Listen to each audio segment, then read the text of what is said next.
So ఎలాంటి heart operations మనము చేయవచ్చు? ఇన్సిజన్ అనేది ఎక్కడ వస్తుంది? అంటే స్కార్ ఎక్కడ వస్తుంది? మనము మామూలుగా అన్ని హార్ట్ సర్జరీస్ ఇక్కడ కట్ చేసి గుండె అప్రోచ్ అయితాం.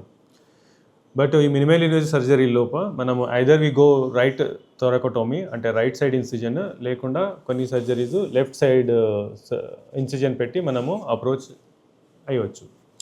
సో ఎలాంటి సర్జరీస్ చేయవచ్చు? మనం గుండె లోపల ఉండే హోల్స్ అంటే ASD, atrial septal defect closures, ventricular septal defect closures, and wall replacements, whether it is aortic wall replacement or mitral wall replacement or tricuspid wall repairs can be done from right thoracotomy. అంటే ఇక్కడ incision పెట్టి మనము ఆ surgery చేయవచ్చు.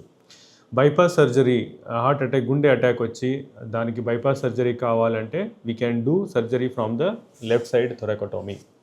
So is every patient eligible for this incision is a point to be understood.